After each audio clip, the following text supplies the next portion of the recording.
আজকের সকালটা শুরু করলাম আমার ছোট্ট বাগান থেকে।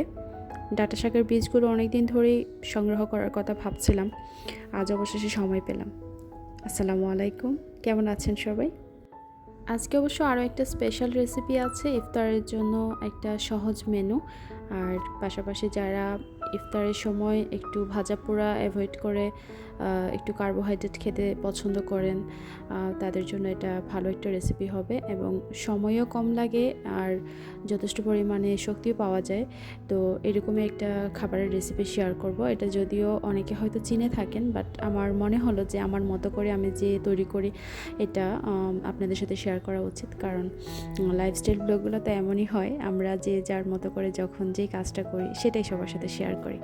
খুবই সহজ এবং খুবই তৃপ্তিদায়ক একটা রেসিপি, আশা করছি আপনাদের কাছেও ভালো লাগবে। আজকে একটা গল্প শোনাই আপনাদেরকে। গল্পটা খুবই রিয়েল লাইফের সাথে কানেক্টেড আর কি, এটা বানানো কোনো গল্প না। এই যে শাকের বীজগুলো দেখতে পাচ্ছেন, ডাঁটা শাকের, এগুলো আমি আমার কাছে স্টোর করছি প্রায় 5 বছর ধরে। ভাবা যায়? হ্যাঁ, এভাবে আমি কিন্তু এগুলোকে যখনই বুনি তখন 2-4টা গাছ রেখে দিই, সেখান থেকে আবারও সিড নিয়ে ওইগুলোকে প্রসেস করে রাখি, আবারও প্রয়োজন অনুযায়ী বুনি। তো এভাবেই কিন্তু 5 বছর ধরে আমি সংগ্রহ করে এসেছি এবং প্রচুর পরিমাণে ডাঁটা আলহামদুলিল্লাহ আমি আমার উঠান বাগান থেকে খেয়েছি। আর সবচেয়ে মজার ব্যাপার হলো এই ডাঁটার বীজগুলো কিন্তু সচরাচর পাওয়া যায় না, মানে অন্যান্য ভ্যারাইটির পাওয়া যায় কিন্তু এই ভ্যারাইটিটা আমি বেশি দেখি না সাধারণত। তো এই ভ্যারাইটির ডাঁটা কিন্তু অনেক মজা হয়, সব ডাঁটা কিন্তু খেতে আবার ভালো লাগে না। আর এদিকে আমার উঠান বাগানের অবস্থা খুবই করুণ হয়ে আছে, কারণ আমি গত 1 বছর ধরে এগুলোর সাথে খুব একটা কানেক্টেড নাই। তো নিজে নিজে যতটুকু ওরা পেরেছে, গ্রো করেছে, টিকে থাকার লড়াইয়ে ওরাও আমার মতো যুদ্ধ করে গেছে। আসলে আমি, আপনি, আমরা সবাই যেমন মানুষ বা খেয়ে পরে বেঁচে আছি, মাঝে মাঝে যখন আমাদের জীবনটা অনেক বেশি ভারী হয়ে যায় তখন মনে হয় যে আসলে খেয়ে পরে কোনো মতে বেঁচে থাকাটা বা সারভাইভ করাটা হচ্ছে আসল দিক। কতটা বিলাসবহুল করলাম বা কতটা পারফেক্টলি করলাম এটা তখন আর ম্যাটার করে না। তো আমার গাছগুলোও আমার মতোই সারভাইভাল, নিজের মতো করে ওরা সারভাইভ করে টিকে আছে, যতটুকু টিকে আছে আলহামদুলিল্লাহ প্রকৃতি নিজেই ওদের যত্ন নিয়েছে। বাজারগুলো আনা হয়েছিল গত রাতে, কিন্তু আমি গোছানোর সময় পাইনি, তাই আজকে সকালবেলা বাগান থেকে এসে তারপর হচ্ছে বাজারগুলো গুছাবো আর কি এখন। তো চলুন আপনাদেরকে সাথে নিয়ে বাজারগুলো গুছিয়ে ফেলি। আসলে মাসিক যে বাজারটা হয় সেটা যদি করে নেওয়া যায় একসাথে, তাহলে দেখা গেছে যে বাজারটা কন্ট্রোল করা অনেকটাই সহজ হয়ে যায়। তবে এখানে আরেকটা বিষয় আছে, এই পুরো বাজারটা কিন্তু আমার এখানে মাসিক বাজার না, এখানে খুব বেশি দিন হলে আমার মানে যে শুকনো বাজারগুলো আছে 10 থেকে 12 দিন যাবে আর কি। তারপরে আবার হয়তো বাজার করতে হবে। অনেক সময় দেখা গেছে সাপ্তাহিক বাজারটাই করি, কিন্তু সেটাই 12-13 দিন 14 দিন চলে যায়। এরকম মাসে 2বার কখনো বাজার করা হয়, আবার কখনো একবারেই করে ফেলি।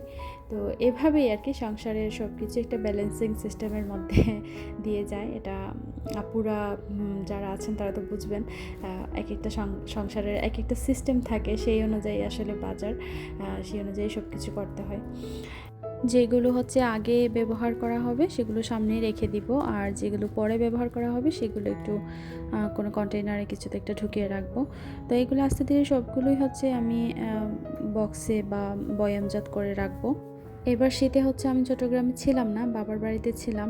তো বাচ্চাদের স্কুল বন্ধ দিয়ে দেওয়ার পরে ফাইনাল রেজাল্টের পরে হচ্ছে বাবার বাড়িতে চলে গেছিলাম। বাবা অনেক অসুস্থ, তাই ওখানে বেশ কিছুদিন ছিলাম আর কি। তো সেখান থেকে আসার পরে কিছু বিন্নি চাল আনা হয়েছিল, তো সেগুলো দিয়ে যে ট্র্যাডিশনাল খাবারটা রান্না করা হয় আমাদের বাসায়, আপনারা দেখেছেন আগে একটা ব্লগে আমি শেয়ার করেছিলাম। সেগুলো রান্না করেছি 2 দিন অলরেডি, তারপরেও কিছু থেকে গেছে বিন্নি চাল। তো যেগুলো থেকে গেছে সেগুলো পোকা লেগে যাবে, তাই এগুলোকে আপাতত বয়ামজাত করে রাখলাম। পরবর্তীতে যে কোনো এক সময় হচ্ছে বেশি করে রোদ উঠলে রোদে দিয়ে শুকিয়ে রাখলে অনেক দিন ভালো থাকবে।